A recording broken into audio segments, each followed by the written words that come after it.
Segawa Morishid.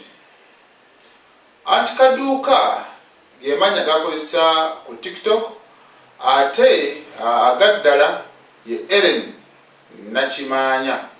Kati ono nonno emabegakawo poliisi ebadde munoonya ng'egamba nti ono yafera abantu abasukka mu 10 nga basuubiza okubatandikirawo bizinesi entonotono omuli saluuni, amaduuka agatunda cakala midala gya chapati n'ebirala. Kati abasinga obungi bali basinziira awo mu ggwanga erya United Arab Emirates mu kibuga Dubai, era nga bano bagamba baali bamuweereza ssente, naye mu kubasindikira obutambi yabasindikiranga obutambi ng'ali mu bizinesi z'abantu endala nga wabagamba nti ze zino bizinesi zammwe.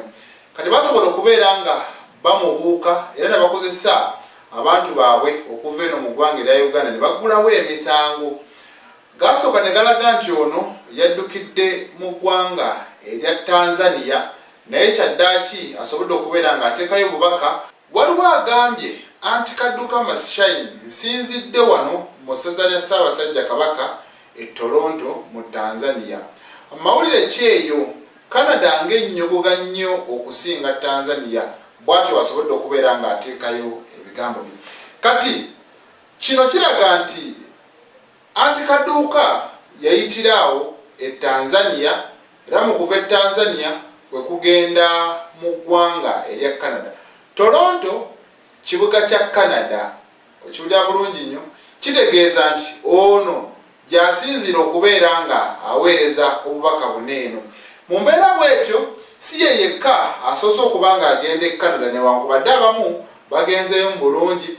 Munnamawulire akakalaamu ali Canada, wetutunuulira ne Kaye Wisdom naye ali Canada, n'abalala bangi nnyo.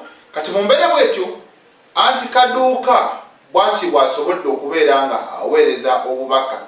Kati waneeno ekitongole kiyinza okukola ku nsonga ze kyekya Interpol, ne basobola okubeera nga bamunoonya.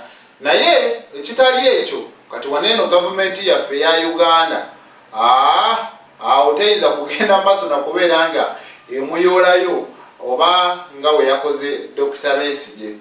Awo ekibala kisusse, bibaamu okulinnya ennyonyi n'ebirala, bibaamu okulinnya ennyonyi n'ebirala. Kale mu mbeera bw'etyo bw'atyo Anti Kaduka bw'asobodde okubeera nga yeewaana bw'ataddeyo obubaka. Munamunadde balowooza nti ali mu ggwanga lya Tanzania.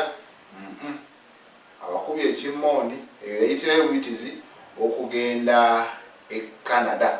Ono nno we yagendera alabika akasente yali amaze okukuba akawerako, kalina obbanga kaali kawerako, naye nze njatwala guno n'omukisa okukubiriza abantu mwenna abali ku byeyo. Topapa kwesiga muntu ku social media. Ojja kusindikira omuntu ssente nga n'abeewammwe tebamanyi, kyekisooka, n'emikwano gye tebamanyi, gwe n'ogamba nti agundi kamuwe ssente osanga anaatuukiriza.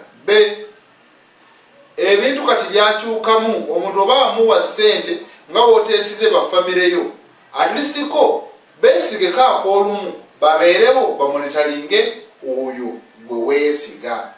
Ensonga bwe zityo nze bwe nziraba byebyo. Nze Segawa Morishid.